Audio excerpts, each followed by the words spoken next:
Olá, sejam bem-vindos ao minicurso de como evitar acidentes de trabalho na construção civil. Aqui nós vamos falar, sobre a NR6, número 6, e dar ênfase nela. Na aula anterior, na primeira aula, a gente falou sobre a definição, de acordo com a legislação brasileira. Também falamos de acordo com sobre acidentes de trabalho, de acordo com a definição científica. Falamos sobre os fatores que levam os acidentes de trabalho. Falamos sobre os tipos de risco. Falamos sobre os tipos de acidentes, que são os típicos, dos acidentes de trajetos, e são as doenças ocupacionais, que são as profissionais e a doença do trabalho. Também falamos sobre o registro, de acidentes, que é também conhecido pela sigla CAT. Falamos sobre os benefícios, e é isso. Na aula de hoje, nós vamos falar dar ênfase, na NR de número 6, que fala sobre o equipamento de proteção individual. Ok. Bem, nesse slide, nós vamos falar sobre a norma regulamentadora de número 6, que fala sobre o equipamento de proteção individual, também conhecido pela sigla EPI.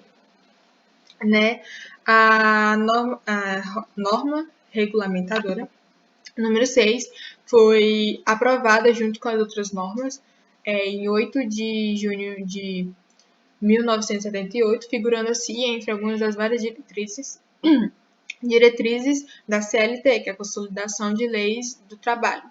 A ideia de normatização em relação ao uso do EPI é visando a retirada do Brasil da 4ª posição do ranking mundial com acidentes relacionados ao trabalho. Em um dos slides citado anteriormente, na nossa primeira aula, a gente mostrou um mapa de risco. Lá eles mostram que é datado o mapa de risco de 2017, e lá ele mostra que a indústria de construção civil está em segundo lugar. Isso acaba sendo preocupante, tanto para Previdência Social, governo e tal, porque acaba influenciando muito, inclusive em ramo de economia e tal. Eu já citei, que a indústria de construção civil é uma das indústrias onde mais ocorre o maior número de acidentes, ficando em segundo lugar, por exemplo. Sobre a obrigatoriedade do uso do EPI. O uso do EPI encontra na previsão legal desde a Constituição Federal de 1988.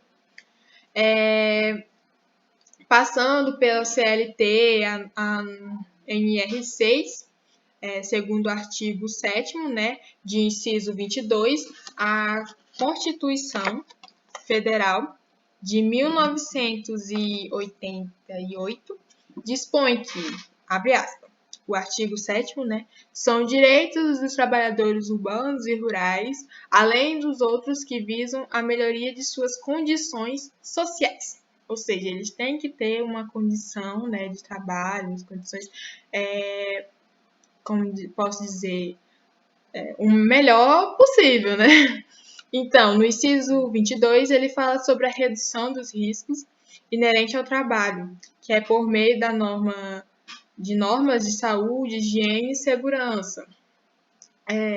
Repetindo novamente, aqui reforçando aquela visão de que devemos prevenir acidentes e sempre prover pelo melhor bem-estar do trabalhador. No artigo, um dos artigos usado como estudo, o nosso estudo o nome do artigo científico de nome, as consequências legais pelo não uso de equipamentos de proteção individual no ambiente de trabalho, uma breve análise da luz de ordenamento jurídico brasileiro. Neste artigo, ele faz menção de que, baseado nos pensamentos de Ayres e Corrêa, os autores da obra Manual de Prevenção Manual de Prevenção de Acidentes de Trabalho, ele fala que o EPI tem a função de proteger o trabalhador, sendo este equipamento que é imposto ao mesmo. Bem, a conduta nesta prevista em norma regulamentadora número 6, a qual versa sobre o uso nas atividades laborais diárias. Porém, tal uso é o alvo de vários sentimentos pelos trabalhadores, conforme narra o próprio autor, né, que ele fala aqui. O trabalhador poderá recusar o uso de EPI, por julgar que o mesmo é uma ofensa às suas habilidades pessoais. Ou seja, eu faço isso há muito tempo, né? Faço isso há muito tempo e, como posso dizer, conforme narra, né? Ele fala que eu faço isso há muito tempo, então a probabilidade de que isso aconteça são bem baixas comigo. Tipo, nunca vai acontecer comigo, já trabalhei isso aqui há tanto tempo, então não vai acontecer, não aconteceu até agora, não vai acontecer mais. Isso tem aquele sentimento que ele acha que nunca vai acontecer isso. Mas sempre é melhor conter pela prevenção com relação aos seus, como posso dizer, ao seu ambiente de trabalho. Sempre tem que ter uma prevenção aos riscos. Bem, o trabalhador, por sua vez, que se julga forte e suficientemente ágil para se defender dos acidentes de trabalho. É aquilo que eu falei. Eu consigo, eu trabalhei isso aqui há tantos anos, então não vai acontecer nada. Então, é isso. Esse slide, nessa parte, ele fala sobre a importância da ANR. Fazendo uma alusão histórica, né, dando um contexto histórico, a necessidade de segurança no trabalho foi evidente na Revolução Industrial do século XVIII,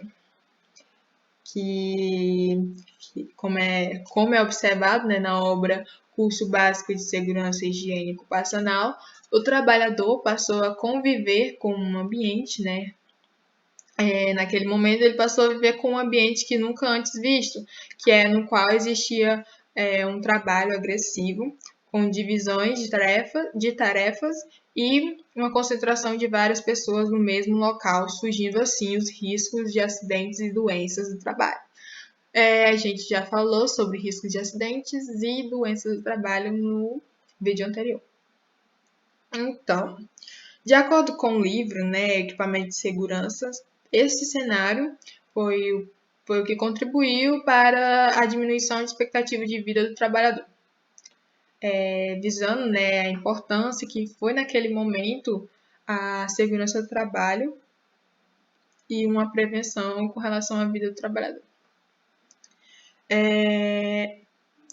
Em virtude isso aconteceu, né, essa expectativa diminuiu porque em virtude das circunstâncias precárias do trabalho e do risco enfrentado na execução das suas atividades laborais.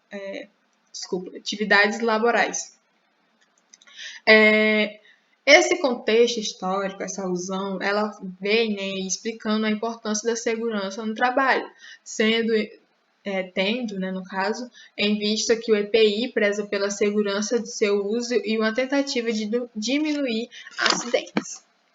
A norma regulamentadora número 6, ela explica que o equipamento, né, de proteção individual tem como função a proteção de saúde, da saúde física e proteção contra riscos de ambiente do trabalho ou doenças profissionais, que a gente já falou os tipos, que são tem acidentes típicos, temos também acidentes de trajetos, também temos as doenças profissionais e as doenças do trabalho. Bem, a gente, né, como eu falei, é uma proteção contra os acidentes do trabalho, das profissionais e do trabalhador, tentando sempre visar nessa parte da proteção. Que além de proporcionar redução dos custos ao empregador, né, com a ausência do EPI, os números de acidentes só aumentam. Alguns dados vão mostrar, né, mais para frente, que o não uso de EPI também tem uma funcionalidade na tentativa de diminuir os seus acidentes de trabalho, principalmente na construção civil. Eu também, e por isso, né, como eu falei anteriormente, se faz necessária a normatização dessa NR, dessa NR número 6, né, que é o equipamento de proteção individual, dando ênfase novamente. Bem, como eu falei anteriormente, a ausência, né, do EPI, os números de acidentes só aumentam e causam prejuízo para todos os envolvidos. Quem seria esses envolvidos? Seria o empregado, a família do empregado, o empregador, né, aquele que contrata, e também a Previdência Social. No próximo slide, nós temos alguns dados, né, que fala, né, que cerca de 700 mil pessoas sofrem acidentes de trabalho anualmente no Brasil. Segundo o Observatório Digital de Saúde e Segurança do Trabalho, entre as áreas que mais apresentam risco está a construção civil, que de acordo com o estudo, registrou 96.985 casos de 2012 a 2017. Bem, na aula anterior, a gente falou, né, apresentou, no caso, no slide, um mapa de risco. O mapa de risco, ele fala que a construção civil está em segundo lugar, né, com relação a esses acidentes de trabalho. Falando novamente, né, lembrando também que o Brasil está em quarto lugar, né, na posição, né, de ranking mundial de acidente de trabalho. Então, essa normatização basicamente é a tentativa de diminuir o máximo possível desses acidentes, fazendo com que nós saia, né, dessa posição. E podemos também, como posso contar, que traga o benefício, né, com relação à vida do trabalhador dessa área, né. Pode passar o slide anterior. Isso. Bem, aqui, né, a gente apresenta uma hierarquia das medidas de controle, que nesse ambiente de trabalho devemos observar que se existe, né, um risco ambiental, um risco naquele ambiente, e também, se tiver, devemos, né, tentar eliminar os agentes. Se não pudermos fazer isto, tomar essa ação, então devemos prevenir a liberação de agentes. Mas se isso ainda estiver fora das minhas limitações, então vamos para a redução dos níveis de agente. Então, daí nós podemos tomar, né, medidas administrativas, qual é a melhor forma de medidas de controle.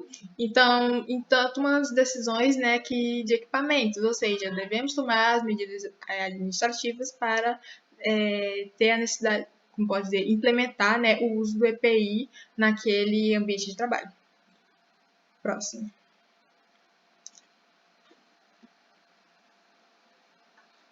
Slide, próximo.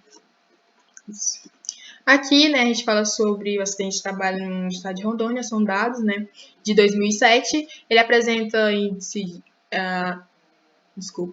incidência, né, índice de doença, índice de acidente de trabalho, índice de incapacitação. Então, aqui nessa tabela apresenta tudo certinho, né, são dados coletados por órgãos, né, não acredito que seja o INSS, que deve sempre fazer uma contabilidade na tentativa de prevenir também, né, de ver quais os casos, né, que apresentam mais frequência naquela área, na medida e tal. Isso aqui é na área de construção civil. Pode passar. Aqui, né, eu vou dar ênfase na parte que um dos motivos dos acidentes, né, pode ser visto também como o gráfico apresenta, que é a falta de atenção, que temos como 73,39%, acredito eu, por cento.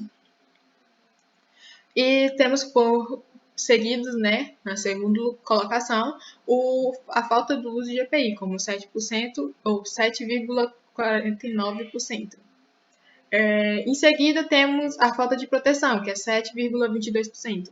Então, sempre está interligado aquilo ali, deve ter, né, uma caracterização e uma consciência de que é necessário o uso de EPIs, o fornecimento também deve ser necessário com acordo com as empresas, né? Também deve ser necessário a proteção, a prevenção e a tentativa de evitar acidentes o máximo possível. Podemos falar que, bem, podemos falar, né, alguns outros pontos de as causas dos acidentes, que pode ser dito como a não utilização de equipamento de proteção individual, e que é o EPI, e também porque ele é obrigatório, né? Então, às vezes não é utilizável, como eu falei também anteriormente, por uma questão de sentimento do trabalhador. Faço isso aqui há muito tempo, eu sou experiente no caso, isso nunca me aconteceu antes, então não preciso disso. Isso que é um engano, porque é sempre bom prevenir com relação aos acidentes. Bem, também temos a falta de as falhas, né, ao instruir o trabalhador. No terceiro ponto, temos a falta de conhecimento sobre a segurança do trabalho e sobre a manipulação de equipamentos, que deve ser feita e fornecida ao trabalhador. Temos como quarto, que é a atitudes, né, imprudentes por parte dos trabalhadores em ambientes perigosos, que aqui a gente falou também lá nos fatores da primeira aula, que os fatores que podem levar ao acidente. Aqui é só dando mais ênfase na tentativa de diminuir, né, para evitar, que é o nosso objetivo no curso, fazer o máximo de conhecimento, né, para que vocês consigam, né, e possam evitar esses tipos de acidente. Temos também a negligência ou ausência de fiscalização no ambiente do trabalho. Temos a falha no cumprimento das leis trabalhistas por parte das empresas. E por último, temos aqui citado, né, a negligência com relação aos direitos dos trabalhadores. Ocorre também, pode ocorrer, e também deve ser sempre visado e todo mundo deve saber os seus direitos e deveres com relação a tudo. Isso faz parte da vida adulta, então acredito eu que todos nós devemos estar atentos a essas relações. Pode passar, por favor. Bem, aqui a gente tem, né? Eu não citei anteriormente, mas a gente apresenta, né? Quando a gente estudou, né? A gente estudou um artigo que tem como título as consequências legais pelo não uso do equipamento de proteção individual no ambiente de trabalho. Uma breve análise à luz do ordenamento jurídico brasileiro. Há uma citação de Matos e Másculo da obra Higiene e Segurança do Trabalho, que onde ele assevera, né, ele explica que o uso de equipamento de proteção individual é um aspecto de gestão de segurança e saúde do trabalho. Eu falei anteriormente que deve ser tomadas medidas preventivas na tentativa de diminuir os acidentes de trabalho. E o EPI também pode ser dito como uma das prevenções. Bem, nesse planejamento, né, do trabalho, nessa prevenção, que é o aspecto, né, de gestão de segurança e saúde do trabalho, que requer um planejamento. Qual é esse planejamento? Esse planejamento ele envolve, né, 3 tipos de ações. Quais são essas ações? As ações são a técnica, educacional e psicológica. Explicando cada uma delas, temos a ação técnica, que compreende o conhecimento técnico necessário, a determinação dos tipos adequados do EPI, né, correspondente ao risco do trabalhador. Ele deve ter conhecimento do qual EPI utilizar naquele ambiente, naquele risco que é necessário. Ele também, né, aquele risco do trabalhador que pretende neutralizar. Lembre-se, a tentativa é neutralizar o máximo possível de risco. Então, temos a ação, que é a outra ação, a segunda ação, que é a educacional, que tem como função ensinar ao empregado o correto uso de equipamento. Deve ser ensinado, né, com relação à empresa, deve ensinar, fornecer aquele conhecimento ao trabalhador.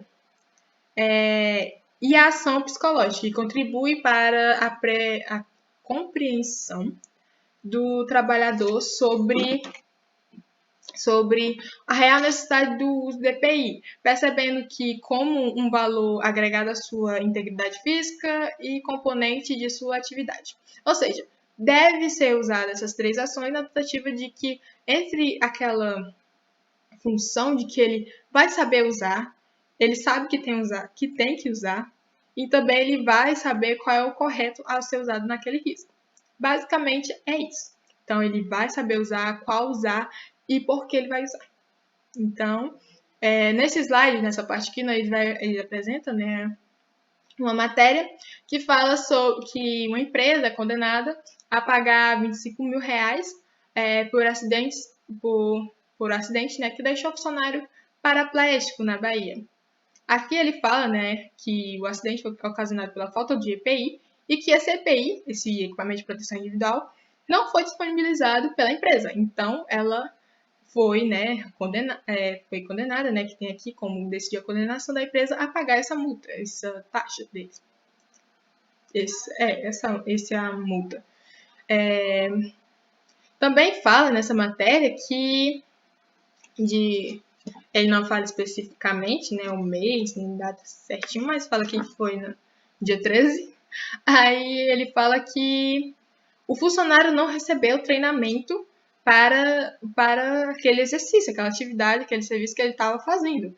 Ou seja, duas coisas completamente erradas. Então, ele não recebeu o equipamento necessário para exercer essa função, ele não recebeu o treinamento necessário para saber como utilizar o seu EPI. Ou seja, foi duas coisas ali que deu muito problema, deu muito errado, como já diz a matéria. Então, aqui nesse slide a gente trouxe uma reportagem para ilustrar o nosso ponto, que como é importante a gente falar sobre segurança do trabalho ainda. Homem morre após cair do 3º andar de construção em Guarapari.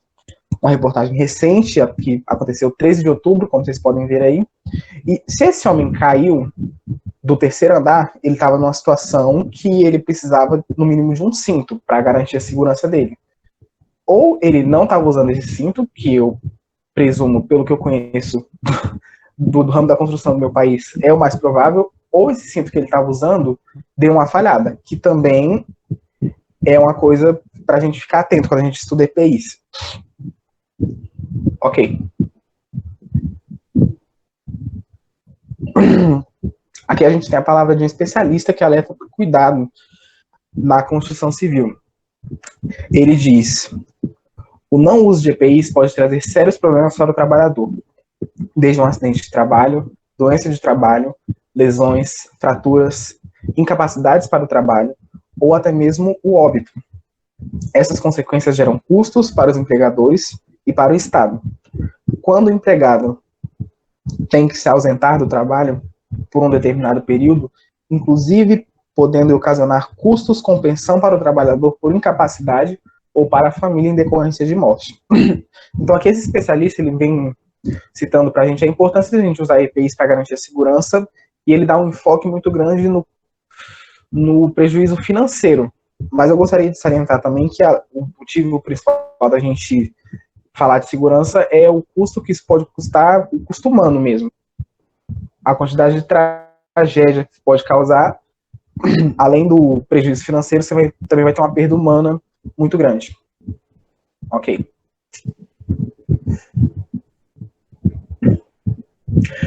Então, agora a gente vai falar um pouco mais, começar a definir, a partir da NR, o que é equipamento de proteção individual. Até agora, a gente caracterizou o que é acidente de trabalho, as principais causas, a gente trouxe alguns exemplos aqui de acidentes de trabalho na construção, e a gente falou que o não uso de EPIs é uma das causas de acidente de trabalho. Mas, afinal, o que é o equipamento de proteção individual? A NR6, ela considera EPI todo dispositivo ou produto de uso individual do trabalhador destinado à proteção de riscos suscetíveis de ameaçar a segurança e a saúde do trabalho. É bem isso mesmo. O nome é bem autoexplicativo. Serve para garantir a segurança individual de cada trabalhador. Ok.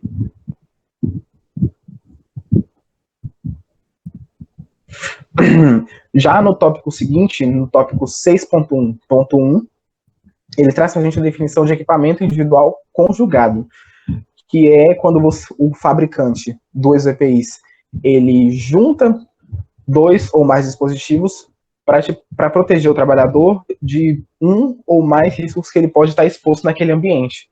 Então, geralmente se usa óculos, capacete, abafador de ouvido, tudo junto, porque às vezes o ambiente que ele está trabalhando pode oferecer algum risco de entrar alguma coisa no olho, às vezes ele está exposto a algum ruído que pode causar problema de audição.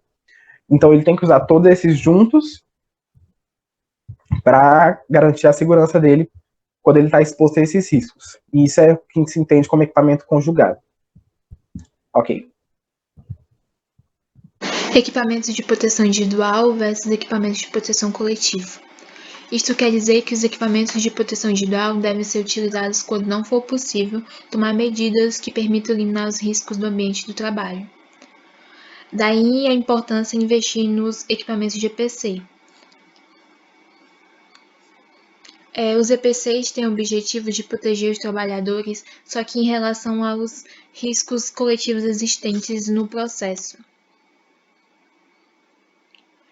Alguns exemplos de uso de EPCs como cones, correntes, faixas de segurança, placas de sinalização, grades de contenção, barreiras contra a luminosidade ou radiação, bloqueio do tipo de cadeado ou correntes em algumas máquinas para não ser usadas, sirenes, alarmes e luminosos nas empilhadeiras para avisar, também sistemas de ventilação e exaustão para eliminar gases, vapores ou poeiras contaminantes.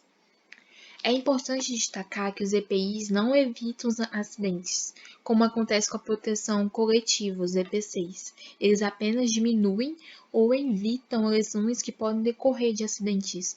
A vantagem dos equipamentos de proteção coletiva é que eles não dependem da atitude do funcionário para que seja eficaz, sendo as medidas de proteção coletiva prioridade em qualquer empresa. O uso de EPCs está previsto nas normas regulamentadoras NR4, NR10, NR12 e NR33. Em cada uma delas vai ter especificado a ação que elas vão ter que desenvolver em cada ambiente. EPCs a fim de garantir a segurança e a saúde dos trabalhadores. Comercialização. O equipamento de proteção individual de fabricação nacional ou importado só poderá ser posto à venda ou utilizado com a indicação do certificado de aprovação CA. A NR6 determina que todos ou qualquer equipamento destinado à proteção individual, seja eles nacionais ou importados, devem possuir indicação do certificado de aprovação, o CA, que a empresa fabricante ou importadora deve cadastrar no sistema do CAEPI, Certificado de Aprovação de Equipamentos de Proteção Individual.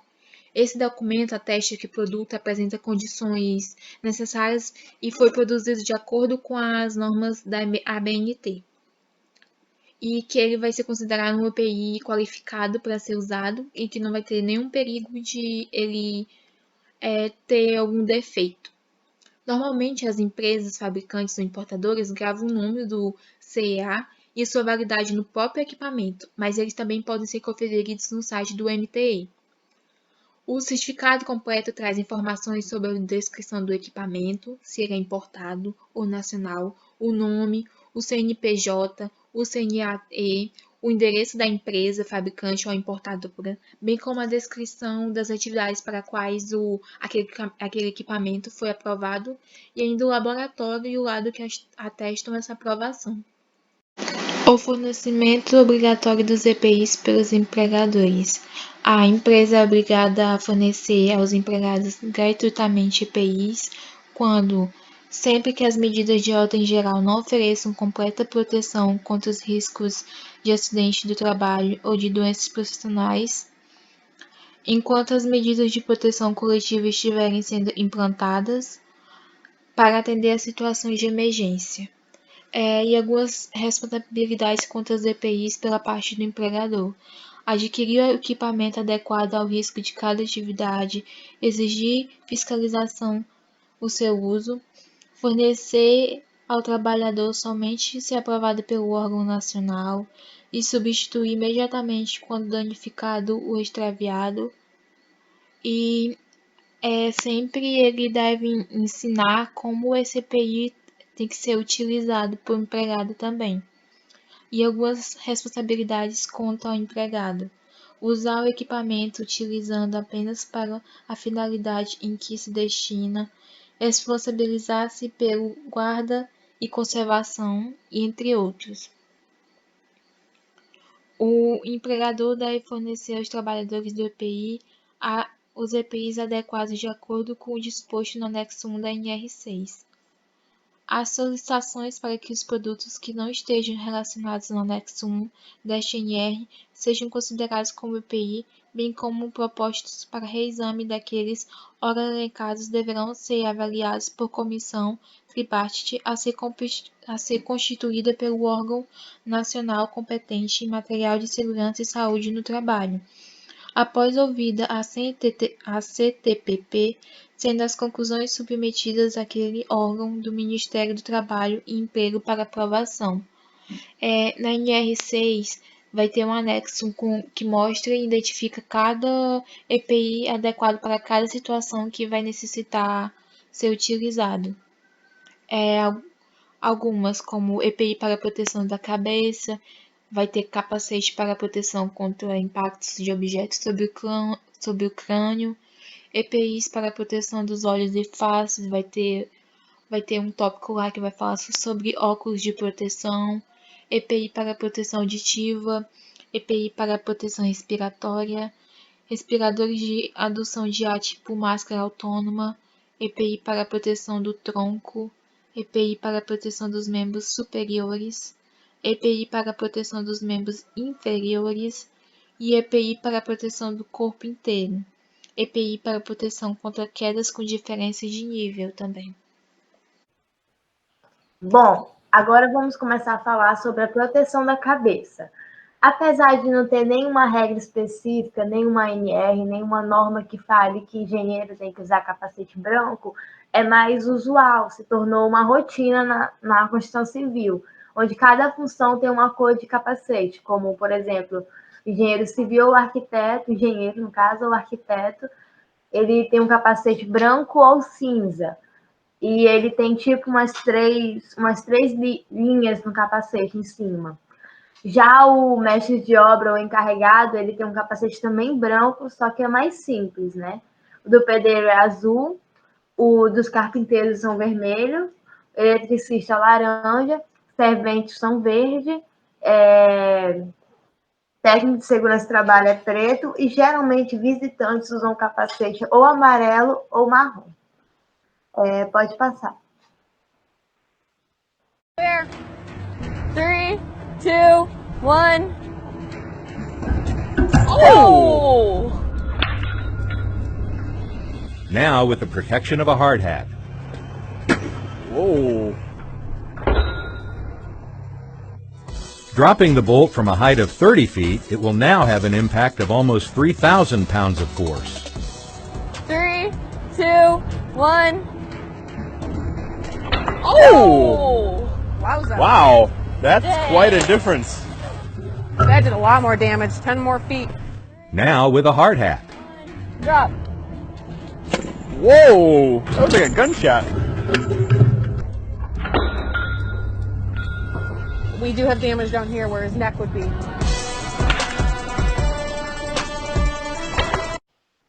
Bom, agora a gente vai começar a falar de outro ponto da NR6, que é o 6.5, que ele fala sobre a competência do serviço especializado de engenharia e segurança de segurança e em medicina do trabalho e da Comissão Interna de Prevenção ao Acidente.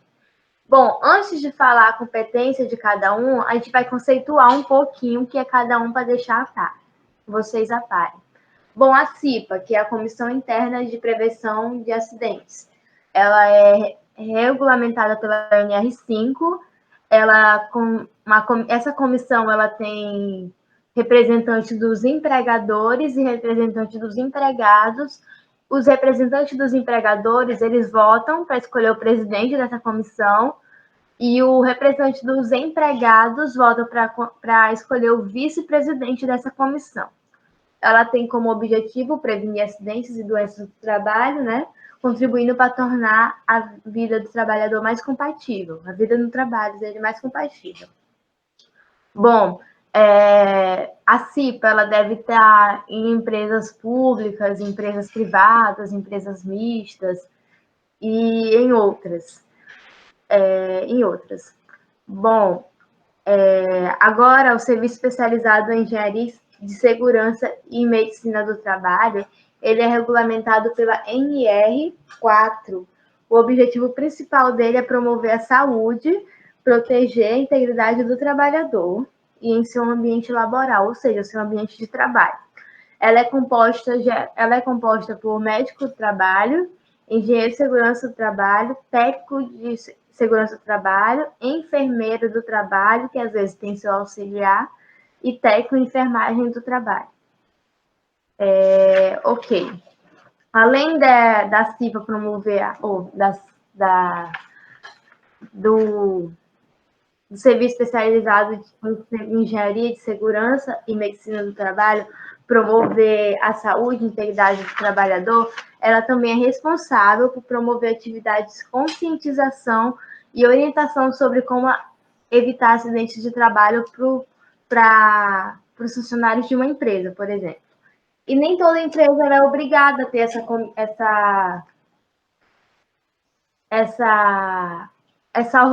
esse grupo, né, de profissionais. Nem toda empresa é obrigada a ter. Quando a gente abre a NR4, a gente vai ver os anexos. Lá nos anexos, ele fala que, basicamente, o número de profissionais que vão trabalhar numa empresa depende do grau de risco e também depende do número de trabalhadores, de funcionários de uma empresa. Por exemplo, eu tenho uma empresa de grau de risco 4 e na minha empresa eu tenho de 50 a 100 funcionários, então eu vou precisar de um técnico de segurança do trabalho. Ok. Já que a gente já determinou o que é cada um, agora a gente vai falar das competências, das obrigações desses dois componentes dentro da NR6. Bom, a NR6 ela fala que o Serviço Especializado em Engenharia de Segurança e Medicina do Trabalho, ele tem que ouvir a CIPA e elaborar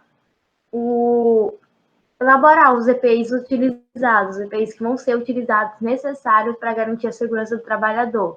Se eu trabalho em uma construção civil, eu vou precisar de um capacete, eu vou precisar de trabalho em altura, eu vou precisar de um cinto de segurança, por exemplo. Quando a empresa ela não é obrigada a ter esse serviço, o empregador, no caso, claro, orientado por um profissional, uma pessoa habilitada, no caso, ele vai determinar os EPIs necessários para a empresa dele. Pode passar. Responsabilidades do empregador. O empregador, como eu já disse, né, ele é responsável pelo EPI, né, quando ele não tem a comissão quando ele não tem o serviço especializado na empresa dele, quando a empresa dele não é obrigada. Pode passar. Ele é obrigado a adquirir o EPI que o serviço especializado mandou, orientou, recomendou para a empresa dele, e ele tem que exigir o uso do EPI para os funcionários dele, tem que fornecer o EPI somente aquele autenticado, aquele que passou pelos órgãos competentes, que foi autorizado. Ele tem que orientar e treinar os seus funcionários de como usar, de como guardar, de como conservar o EPI. Ele também tem que substituir o EPI imediatamente quando esses EPIs apresentarem algum defeito, algum dano. Ele também é responsável pela higienização e manutenção do EPI. Ele tem que comunicar aos órgãos competentes, os órgãos responsáveis, o mais rápido possível quando algum EPI não está atendendo ao propósito que foi feito. Um capacete que não está protegendo a cabeça, por exemplo. E ele tem que registrar também que ele forneceu o EPI ao empregado dele. Ele pode fazer isso através de fichas ou de um livro mesmo, onde ele coloca o dia, o dia, né, a hora, e pede para o seu funcionário assinar. Pode passar. Bom, aí eles têm uma reportagem que fala que o título dela é Como Evitar Acidentes de Trabalho, e ela evidencia muito, ela deixa em evidência que a melhor atitude para evitar acidentes de trabalho é, claro, a prevenção. E que uma empresa ela pode sim recorrer a advertências para o seu funcionário se ele não quiser, se recusar a usar EPI, se ele fizer pouca coisa do EPI, no caso. Pode passar. Bom, agora essa reportagem aí, esse processo, na verdade, é daqui de Rondônia, que é um processo contra uma empresa por danos morais, porque um obreiro, ele recebeu uma ferramenta para trabalhar, que é um facão, mas ele não recebeu nenhuma proteção contra esse facão e acabou se ferindo. E eu agradeço pela oportunidade da apresentação e é isso, muito obrigada. Bom, responsabilidades do trabalhador. Todo funcionário, quando entra numa empresa, sabe que tem alguns deveres a cumprir, alguns deveres e algumas responsabilidades para assumir. Nesse caso aqui, é a responsabilidade com os EPIs, que é os equipamentos de proteção individual. Bom, o funcionário ele deve claramente usar os EPIs, utilizando ele apenas para a finalidade a que se destina. Ele tem que ser responsável pela guarda e pela conservação também do material.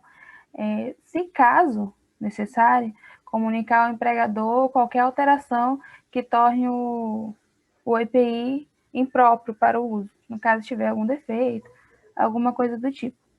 E também cumprir as determinações do empregador sobre o uso adequado, que é uma coisa que toda empresa tem, né? Cada empregador tem sua forma de lidar dentro da empresa e tudo mais. E cabe ao trabalhador seguir. Bom, agora eu vou falar um pouquinho das responsabilidades do fabricante ou dos importadores dos EPIs. Bom,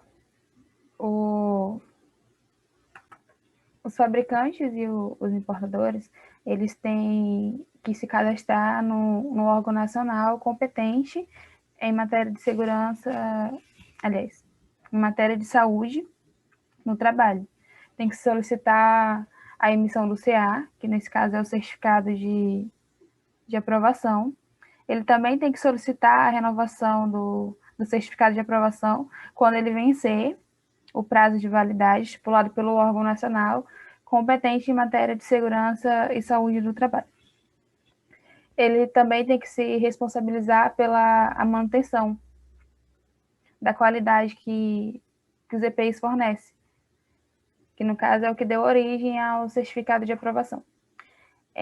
Tem que comercializar ou colocar à venda somente o EPI portador de CA, que é o certificado de aprovação. Se não tiver, não pode. Tem que também comunicar o órgão nacional competente em matéria de saúde no trabalho qualquer alteração dos dados cadastrais fornecidos. É dever do fabricante ou do portador também comercializar os EPIs com as instruções técnicas no idioma nacional, que é para orientar a utilização e também a manutenção, a restrição e demais referências ao seu uso. No caso, quando precisar fazer a revisão ou até mesmo a troca desses EPIs, ajuda bastante. Bom, ele também precisa fazer constar o consta do EPI, o número do lote de fabricação também. Ele precisa também providenciar a avaliação da conformidade do EPI no âmbito do Simetro, quando for o caso. Também é necessário fornecer as informações referente aos processos de limpeza e higienização dos EPIs. E voltando a falar um pouquinho do CA, que é o certificado de emissão, ele tem a validade de 5 anos. Mas a validade de 5 anos é para aqueles equipamentos com laudos de ensaio e que não tenham a sua conformidade avaliada no âmbito do Cimetro. E é isso. Certificado de aprovação, ele tem validade de 5 anos. Tem para o órgão nacional competente em matéria de segurança e saúde no trabalho, quando necessário e mediante justificativa, poderá estabelecer prazos diversos. Ele vai ter o prazo de 5 anos para aqueles equipamentos com laudos de ensaios que não tenham sua conformidade avaliada no Cimetro.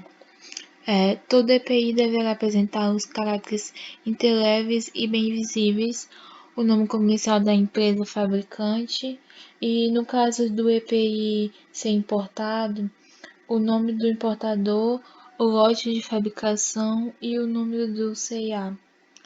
E vai caber ao órgão nacional competente em matéria de segurança e saúde no trabalho conferir se todas essas informações estão cadastradas corretamente.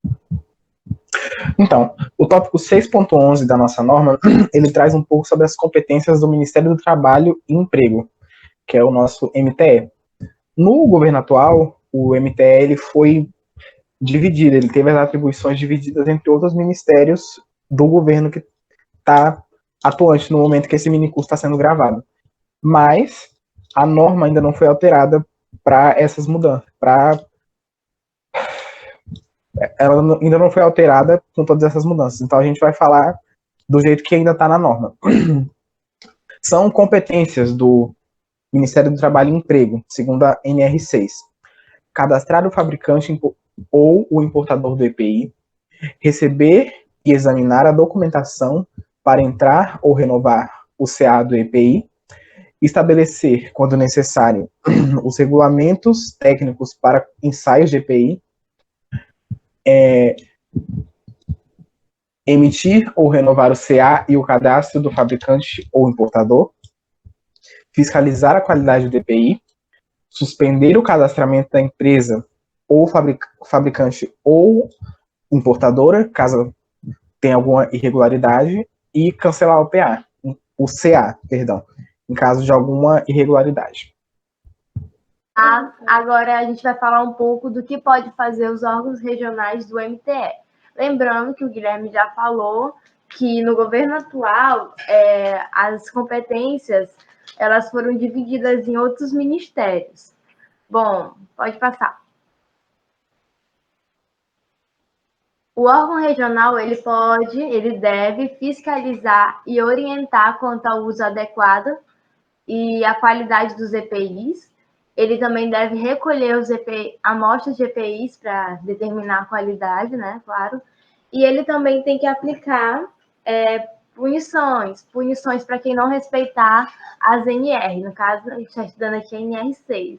Mas, claro, que essas punições aqui é de acordo com o que ele pode. Se ele pode dar só uma notificação, então ele só vai dar uma notificação. Então, é isso, pessoal. Muito obrigada.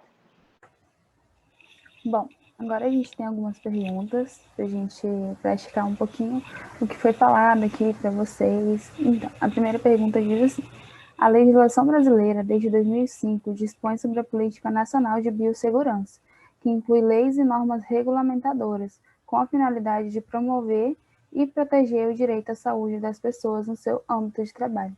Nesse contexto, considera-se equipamento de proteção individual, que foi mostrado para vocês lá atrás, alguns exemplos de EPIs e tudo mais. Letra A: protetor auricular, luvas e capacete. Letra B: sistema de ventilação e exaustão, protetor auditivo. Letra C: gorro, proteção contra ruídos e vibrações. Letra D: luva, jaleco e higienização das mãos.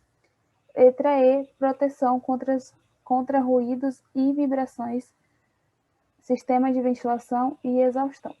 Bom, aqui em algumas das alternativas a gente vê que tem alguns EPIs, porém só tem uma alternativa que contém somente EPIs, que nesse caso é a letra A, que são o protetor auricular, luvas e o capacete, que foi mostrado algumas imagens para vocês.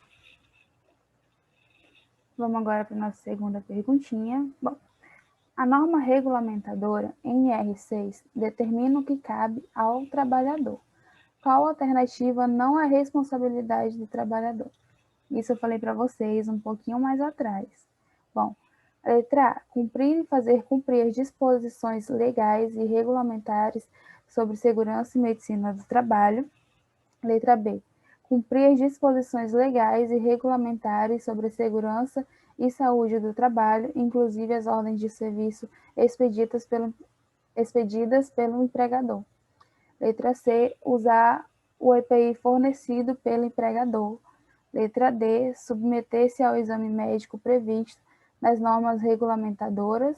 E letra E, colaborar com a empresa nas aplicações regulamentadoras da NR, no caso da NR6. Bom, essa aqui a gente tem que enfatizar bastante o que diz na pergunta, o que pede, que é qual alternativa não é responsabilidade do trabalhador. Como eu falei para vocês lá atrás, é de responsabilidade do trabalhador colaborar com a empresa na aplicação da NR, fazer os exames, que é previsto pela norma, usar os EPIs, principalmente usar os EPIs fornecidos, e cumprir as disposições legais e regulamentares sobre segurança e saúde do trabalho, inclusive as ordens de serviço expedidas pelo empregador. Isso também foi um dos últimos itens que eu citei para vocês, lá quando eu expliquei qual era o que o empregado tinha que seguir. Então, nesse caso, só sobra a letra A para a gente, que é fazer cumprir as disposições legais e regulamentares sobre a segurança e medicina do trabalho. Isso já não é mais uma função que o empregado precisa realmente seguir. A gente tem mais uma perguntinha aqui para encerrar. Bom, a norma regulamentadora NR6 determina o que cabe ao empregador. Qual alternativa não é responsabilidade do empregador? Bom, cumprir e fazer disposições legais e regulamentares sobre segurança e medicina do trabalho. Letra B, elaborar ordens de serviço sobre saúde e segurança no trabalho, dando ciência aos empregados por comunicados, cartazes ou meios eletrônicos. Letra C, permitir que representantes dos trabalhadores acompanhem a fiscalização dos preceitos legais e regulamentares sobre segurança e medicina do trabalho. Letra D, colaborar com a empresa na aplicação das normas regulamentadoras, no caso as NRs. E letra E, determinar procedimentos que devem ser adotados em caso de acidente ou doença relacionada ao trabalho. Isso também a Nicole explicou isso para vocês lá atrás, a função do empregador. Então, nesse caso, o que não se encaixa como função dele é a letra D, que é colaborar com a empresa na aplicação das normas regulamentadoras, que isso inclui na função do empregado, que eu falei para vocês ainda há pouco. Bom, é isso. Eu espero que vocês tenham gostado, tenham conseguido absorver uma boa parte do que a gente falou aqui. Aqui tá nossas referências bibliográficas. Ali mostra de onde a gente tirou nossas questões que a gente passou para vocês, tanto as questões de agora quanto as questões do outro dia. Foi tudo tirado do qconcursos.com. Lá vocês encontram bastante questões do assunto. E eu queria agradecer a cada um de vocês que esteve aqui com a gente, agradecer o IFRA, agradecer a professora Monique novamente, que ajudou a gente a chegar até aqui. Eu espero realmente que vocês tenham gostado, que a gente se dedicou bastante. E é isso. Obrigada.